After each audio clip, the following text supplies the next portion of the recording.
Olá, boa noite. Está começando mais uma edição do Jornal da RDC e você confere agora os principais destaques desta edição.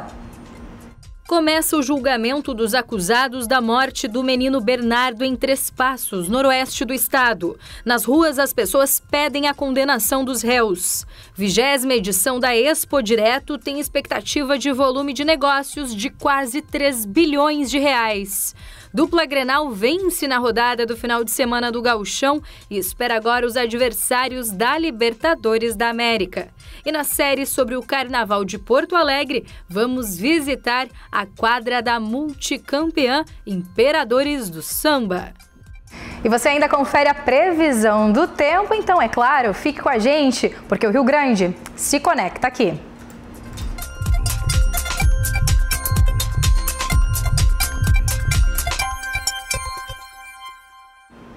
Olá, boa noite. A gente começa o Jornal da RDC falando sobre o caso do menino Bernardo. Começou hoje o julgamento dos acusados de terem matado o garoto, que na época tinha só 11 anos. O pai e a madrasta estão entre os réus.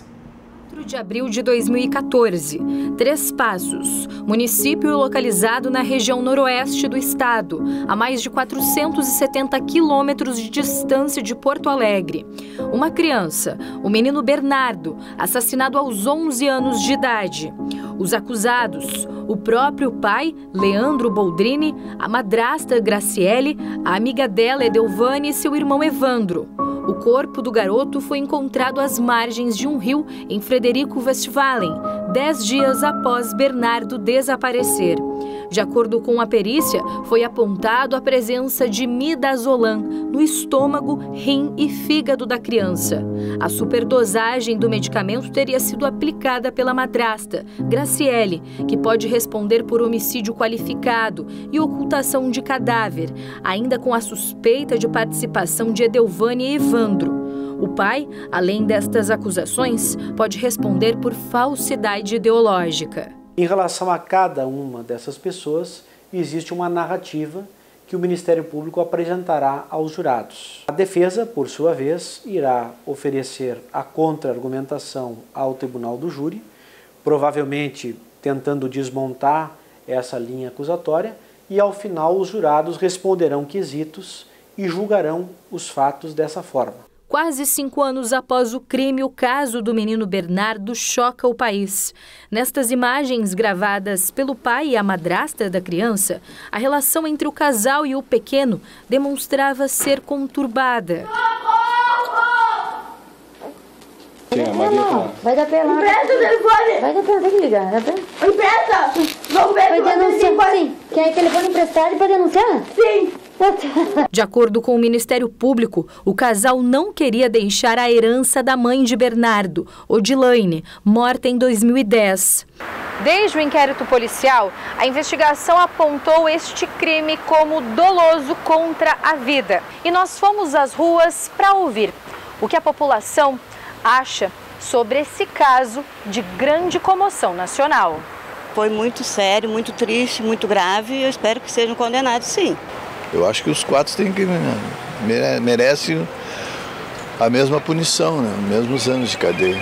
E eu acho que eles vão ser condenados, sim. O Código de Processo Penal prevê que no sistema do júri a própria comunidade participa dos julgamentos. O juiz tem a atribuição de fazer uma lista a cada reunião do Tribunal do Júri de 25 jurados. Os jurados decidem a matéria de fato e depois o juiz-presidente, numa eventual hipótese de condenação, aplica as penas. Numa hipótese de absolvição, ele declara a absolvição. Sobre o impacto da decisão do julgamento, o especialista não acredita em alterações nas leis que protejam menores de idade neste tipo de caso. Talvez a sensibilização dos órgãos fiscalizadores. O conteúdo dessa prova que foi produzida, do debate que vai se travar lá na comarca de Três Passos, é possível que os órgãos estatais, na minha opinião, passem a revisar os seus procedimentos internos. Nesse caso específico, talvez, e falando à distância, na questão da rede de proteção do menor. É para todos igual, porque Todos os 4 fizeram a mesma coisa, então não tem. Como é que um pai deixa fazer uma com a criança, meu? Chega em entristecer aí, chega a ficar seco já. Bom, mas começa hoje a 20ª edição da Expo Direto Cotrijal, uma das mais importantes feiras de agronegócio do mundo, em Não Me Toque, no norte do estado.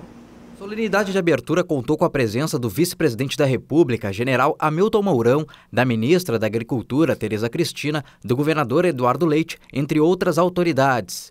Até sexta-feira, mais de 500 expositores espalhados em 98 hectares devem receber cerca de 250 mil visitantes de mais de 70 países. A expectativa é de que a feira movimente 2 bilhões e 700 mil reais em negócios, um crescimento de 20% em relação ao ano passado. O governador do estado anunciou o início das obras de melhorias da ERS 142 entre Carazinho e Não Me Toque, onde fica o Parque da Expo Direto. 18 quilômetros dessa RS que atende aqui a Expo Direto e ao agronegócio da região, com investimento de 20 milhões de reais, com qualificação da pista, não apenas na melhor manutenção, como com 7 pontos de terceira faixa, ou seja, amplia-se a capacidade da pista, melhora a segurança e reduz custos logísticos para quem produz nessa região. Isso fortalece o agronegócio, porque o agronegócio é realmente o que dá a sustentação econômica do nosso estado, do nosso país. Então a gente está bastante otimista, a expectativa é muito grande com a própria mudança do governo federal, uma nova esperança, economia recuperando. Então, todo esse cenário faz com que a gente tenha uma previsão de um crescimento pelos expositores de venda.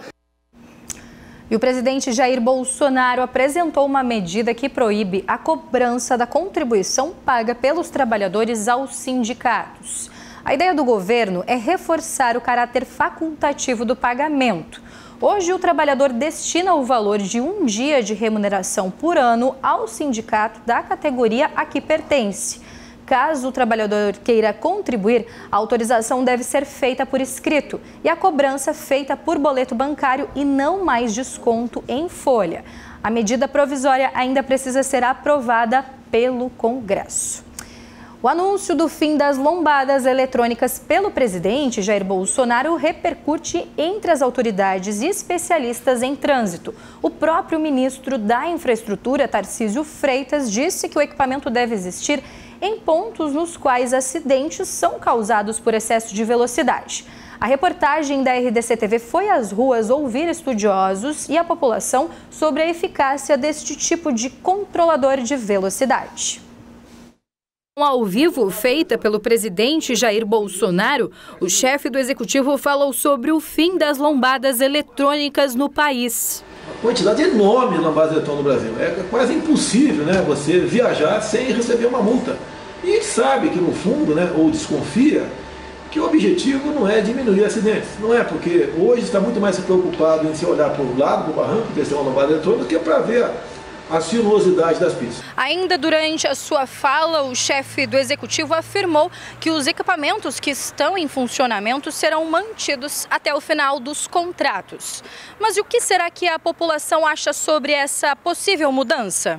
Acredito que vai melhorar, porque o trânsito anda trancando muito e na retirada dela ele vai fluir melhor. Errado, porque eu vi ele dando uma declaração dizendo que é uma fábrica de multa, etc., que tu não pode viajar, que tu ganha uma multa, mas só ganha multa se tu infringe a lei, né? Se tu anda acima do limite de velocidade. Porque olha o movimento e a velocidade, né? Até pro controle, que é perigoso, né? Eu sou contra realmente porque eu acho que ajuda a evitar os acidentes, né? As opiniões também se dividem entre os especialistas. Para este representante do Sindicato dos Engenheiros do Rio Grande do Sul, as lombadas promovem a segurança entre motoristas e pedestres, já que muitas estão instaladas em pontos estratégicos em que há travessia urbana. Todos os avisos estão previamente dados e transmitidos de forma assim bastante clara. Quem for multado numa lombada eletrônica é porque eu diria assim, de fato não valorizou e quis ser multado. Já para este outro especialista da área, este sistema de fiscalização de velocidade no trânsito é ineficaz e que um novo modelo deve ser implementado no Brasil para a diminuição de acidentes. Foram postas no Brasil, de norte a sul, de leste a oeste, quase que ao bel prazer de prefeitos, de governadores, de administradores municipais, de secretários. Isto não está correto, olhando-se tecnicamente a questão da fluidez e até mesmo da redução de acidentes. Digamos que alguém venha a 100, 120 km horários e freia bruscamente, deparando-se com uma lombada eletrônica. E quem vem imediatamente atrás e não percebe, podemos provocar um acidente. No pronunciamento, o presidente afirmou que nenhum equipamento será renovado. Não teremos mais nenhuma nova lombada eletrônica para o Brasil. As lombadas que porventura existem, ainda são muitas, né? Quando for perdendo a sua validade, a princípio não serão renovadas.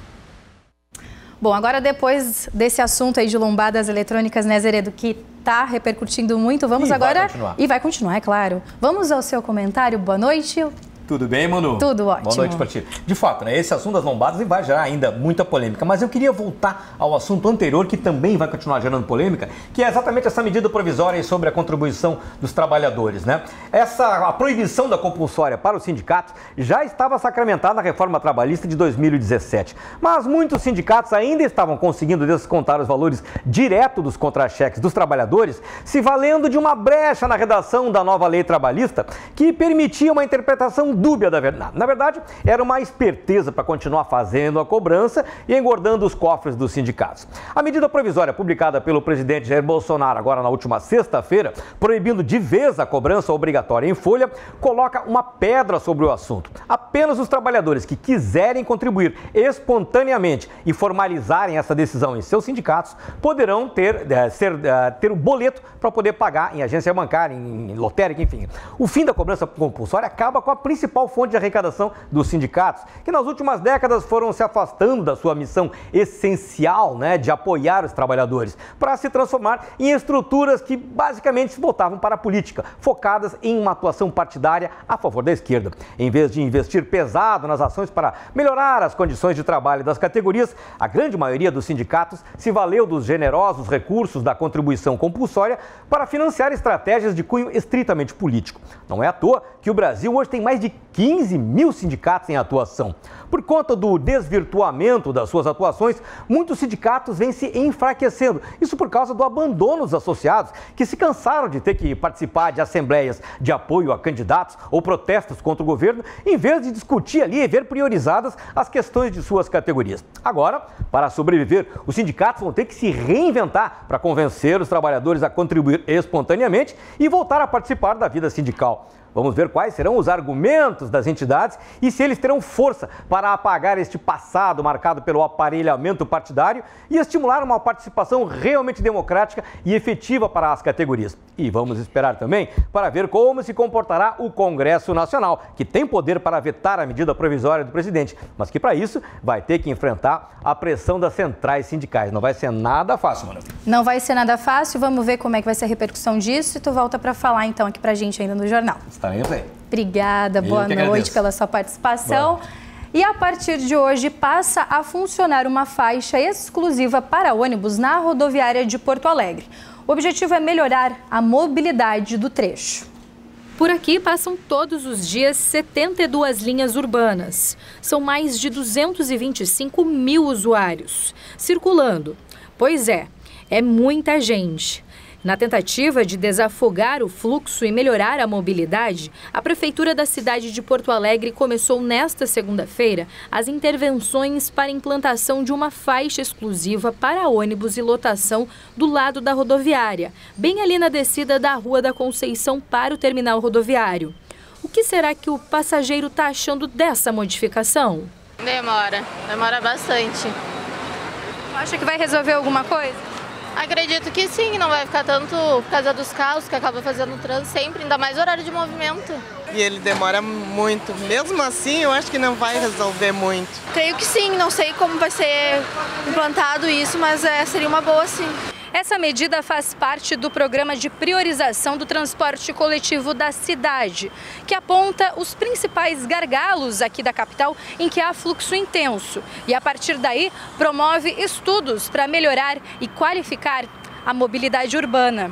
São 200 metros demarcados por uma sinalização azul contínua. A faixa vai funcionar de segunda a sexta-feira, das 6 horas da manhã às 8 da noite.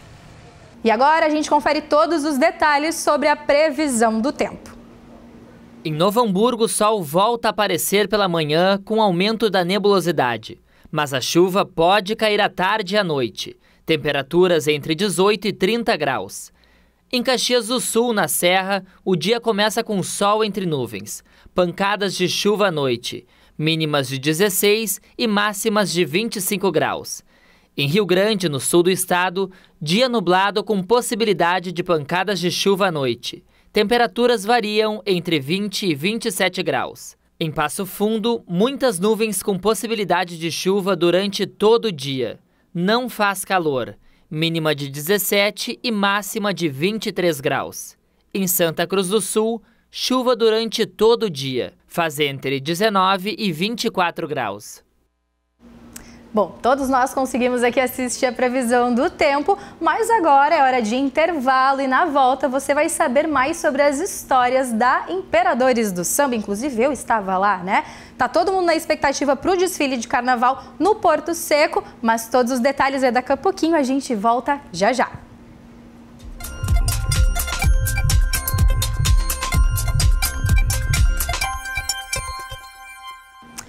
E a gente está de volta e agora é hora de futebol. Grêmio e Inter venceram seus jogos pelo Gauchão neste final de semana. O desafio agora é a Libertadores da América em Porto Alegre. Vamos às notícias do Grêmio com o repórter Guilherme Paz.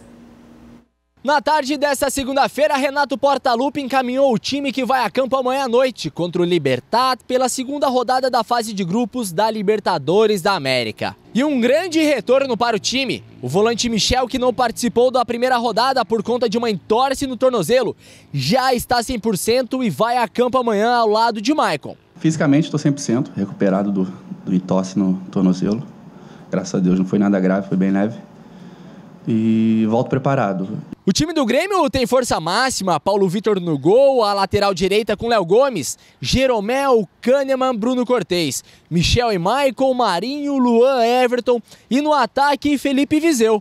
E para o capitão Maicon, um dos diferenciais da equipe do Grêmio é que vários jogadores conhecem a Libertadores da América. Isso pode facilitar muitas coisas daqui para frente. Nos deixa mais tranquilo, né? Porque se você for olhar no nosso grupo agora, deve ter 2, 3 jogadores só que nunca jogaram a Libertadores.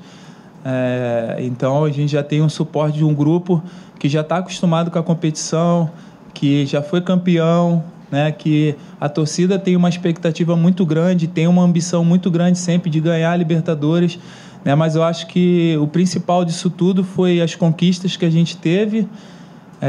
A gente está sempre com a ambição de ganhar, não deixar que isso que a gente conquistou faça com que a gente se acomode, né? E muito pelo contrário, todas essas conquistas que a gente teve nos deixou mais tranquilo para entrar para essas outras competições que vêm pela frente, né? Com alegria, assim, né? No modo de falar, para jogar, né? E você poder fazer a campanha que você vem fazendo. O Inter enfrenta o Aliança Lima na quarta-feira no Beira-Rio. Ontem o Colorado venceu o Aimoré pelo Gauchão. Todas as informações com o repórter Pedro Oliveira. O Internacional treinou na manhã desta segunda-feira, já com um jogo importante em pauta. O Colorado enfrenta em casa o Aliança Lima na quarta-feira, pela segunda rodada da Libertadores. Para este jogo, o time só tem uma dúvida. Rodrigo Dourado, que com uma entorse no tornozelo, ficou apenas na academia na atividade de hoje. E com isso, o volante vê seu status em dúvida para este jogo de quarta. O treino de hoje foi fechado. Apenas o início da atividade foi aberta para a imprensa. E acho que é manter, né, o nível de atuação que a gente teve. Quanto à ausência do Dourado, é um jogador que conhece muito bem o clube, né? Criado aqui na base, um jogador que conhece o time, é o nosso capitão. Então a gente sente a falta dele quando não atua. Mas acho que a diretoria, a comissão, esse ano trabalhou muito bem na montagem do elenco. O próprio Lindoso foi muito bem na partida, tem o Richelli também, tem vários jogadores que podem fazer aquela função e a gente confia em todo mundo. Antes disso, o Colorado enfrentou o Aimoré na noite de ontem. O primeiro gol foi marcado por Sarrafiore, numa falha da defesa do time de São Leopoldo. Já no segundo tempo, quem aumentou a vantagem para o Colorado foi Rafael Sobis. Com a vitória, o Inter fica na segunda colocação do Gauchão e já garante vaga para a próxima fase da competição.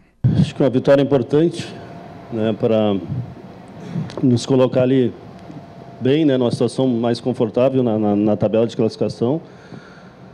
Sexta vitória seguida, então acho que o crescimento mostra, né, o crescimento da equipe, a evolução do trabalho, a consolidação do trabalho. 6 vitórias seguidas demonstra isso. Bom, já falamos de Internacional, de Grêmio, agora a gente vai para o comentário dele, João Batista Filho. A dupla Grenal entra na semana da Libertadores. Amanhã tem Grêmio contra o Libertad aqui na Arena à noite, claro que com a cobertura total da RDC. Mas eu quero falar sobre as opções do técnico Renato Portaluppi, que tem Michel de volta, e o Michel como primeiro volante é muito superior ao Rômulo pelo que a gente já viu dos dois, principalmente com a camisa tricolor. Mas também, no jogo do final de semana, o Renato ganhou uma opção excelente, muito acima da média dos demais jogadores brasileiros. Eu falo de Diego Tardelli. E vocês prestaram atenção de onde o Diego Tardelli entrou nesse time gremista? Renato disse que podia utilizá-lo em qualquer função, mas colocou ele atrás do centroavante, que é justamente o local onde o Luan joga. E aí vem o detalhe, o Luan não jogou bem na Argentina contra o Rosário. Ele até insinuou uma melhora de desempenho no começo da temporada, mas não foi bem. É óbvio, não dá para tirar a titularidade do cara assim, ele tem prestígio, tem moral. Mas esse bafo na nuca, como eu tenho dito, estou dizendo aqui nas redes sociais da RDC e na conversa com vocês, vai ser muito bom para o Luan. E ter Diego Tardelli como uma segunda opção, quem sabe um cara para o segundo tempo, entrando atrás do centroavante, fazendo as jogadas, dando passes, assim como as tabelas que ele fez no terceiro gol do André, é muito interessante. O Tardelli me serve bastante como opção de banco e quem sabe até num futuro bem próximo de titular do Grêmio. Então, o Luan que se cuide. No Internacional, se não for titular, Rafael Sobis é o 12º jogador colorado. Acho até, e o Odair disse pra gente, que deve utilizá-lo ou como centroavante ou como uma peça atrás deste cara, atrás do principal camisa 9, hoje ocupada pelo Nico Lopes, que precisa continuar, evidentemente, não tô louco. Agora, se o Pedro Lucas não der conta do recado, o cara que está encostando, está chegando ali perto é o Rafael Sobis. E, aliás, na quarta-feira, aqui no Beira-Rio, contra o Alianza Lima, até por sua experiência e pelo momento melhor, não duvido que o Sobis seja o principal centroavante do Internacional. Não é nenhuma loucura, em 2006 ele jogava assim, o Fernandão recuou e o Sobis foi ser o cara mais adiantado naquela brilhante apresentação no Morumbi contra o São Paulo. Essa partida também, do final de semana, mostrou para o Odair e para a torcida mais uma vez que o Nonato tem totais condições de ser titular do Inter. Eu já o colocaria no time. Se o Odair quer segurar um pouco, não é nenhum pecado. Mas o fato é, o Inter finalmente ganhou boas opções e a Libertadores vai nos mostrar isso. Amanhã com o Grêmio, na quarta com o Inter. Bom, e a RDC TV parabeniza, né, o Alexandre Freitas e o Eric de Lima, que foram aí os ganhadores, os sorteados, que ganharam os ingressos para o jogo do Grêmio. E amanhã a gente faz o sorteio especial também dos ingressos para o jogo do Inter. Todos os detalhes para você saber como participar, ficar inteirado. Não se esqueça de nos seguir no Instagram, @RDCTV Digital. Bom, mas agora a gente muda de assunto. Na série sobre as escolas do Grupo Especial de Porto Alegre, do Carnaval, a gente conta a história da Imperadores do Samba. Eu mesma estive na quadra da Vermelho e Branco para mostrar a trajetória de alguns integrantes que se mistura com a história da própria escola. Confira na reportagem. Toda essa história aqui começou com um grupo de amigos apaixonado pelo carnaval. E em 1959 surgiu oficialmente os Imperadores do Samba. Seu Cláudio está há 50 anos na Imperadores do Samba e ele mostra que tem samba no pé, não importa quanto tempo passe.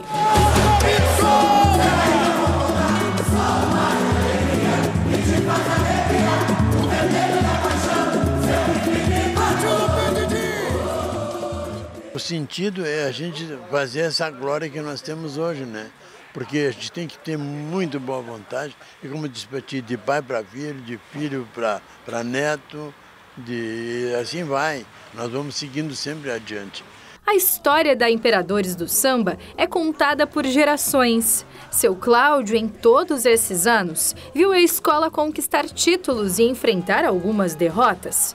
Quer dizer, derrota não, porque imperador que é imperador não perde a luta. E com o seu samba mostra para todo um estado a força da união de uma escola de samba gaúcha. Eu me lembro de mais marcantes assim foram os títulos, né? Quando a gente às vezes não tinha oportunidade, tinha certeza que não ia ganhar aquele carnaval, causava-nos a surpresa que a gente chegava lá e dava a gente no primeiro lugar. Como o Bamba um ano também, nós éramos certos, seríamos campeão e o Bamba nos derrubou. Então é essa coisa. Os imperadores são uma família. Por aqui tem espaço dos mais jovens aos mais experientes. A origem desta escola também é receber todos os públicos, abraçar todas as classes, formando um só grupo de imperadores do samba, do amor e da união. E o Imperador do Samba é uma instituição que ela abrange uma série de pessoas dentro do mais simples até o mais humilde, até uma pessoa assim, teoricamente, socialmente mais qualificada. Aqui todo mundo aqui é carnavalesco. Abraçam as pessoas, Todos aqui são carnavalescos, né? E a gente, vamos dizer assim, se sente gratificado, né, em estar aqui. Nós representamos aqui, eu sou o representante da velha guarda, nós somos uma família. E essa história continua, entre lendários e novos nomes, que estão em busca da mesma missão: fazer a alegria do povo.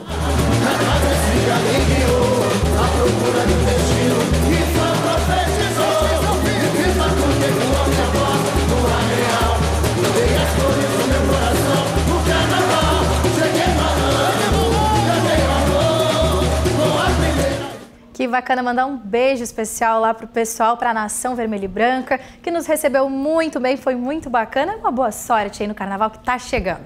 Bom, mas o Jornal da RDC fica por aqui. Amanhã mais detalhes e outras notícias a partir do meio-dia com o Rio Grande em movimento. E fique agora com o Cruzando as Conversas. Uma boa noite e até a próxima.